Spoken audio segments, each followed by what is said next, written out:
भारत में नदियां सिर्फ जल की धाराएं नहीं होती, बल्कि आस्था, संस्कृति और सभ्यता की आधारशिला भी होती हैं।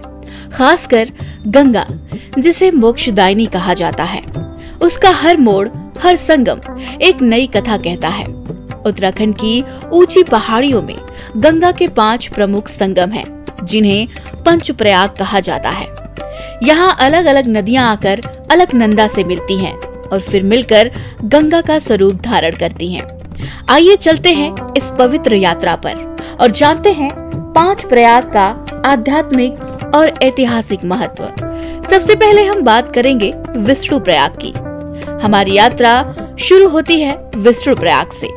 यह प्रयाग बद्रीनाथ धाम के पास स्थित है। यहाँ धौली गंगा नदी आकर अलकनंदा से मिलती है। मान्यता है कि यहाँ भगवान विष्णु ने तपस्या की थी और यहीं पर ऋषि नारद को साक्षात विष्णु के दर्शन हुए थे, इसलिए इसे विष्णु प्रयाग कहा जाता है। दूसरा है नंद प्रयाग। यहाँ नंदाकिनी नदी अलकनंदा में समाहित होती है। कहा जाता है कि इस स्थान का नाम राजा नंद के नाम पर पड़ा, जिन्होंने यहाँ एक भव्य यज्ञ किया था। कुछ कथाओं में इसे भगवान शिव और देवी पार्वती से भी जोड़ा जाता है। तीसरा है कर्णप्रयाग।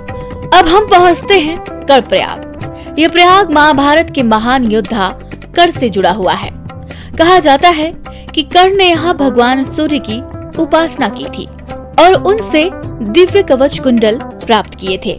इसी कारण इसे कर्णप्रयाग कहा जाता है। इसके बाद आता है रुद्रप्रयाग, जहाँ मंदाकिनी नदी अलकनंदा में विलीन होती है।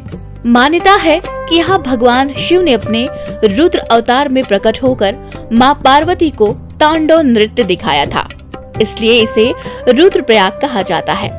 आखिरी और सबसे महत्वपूर्ण प्रयाग है देवप्रयाग।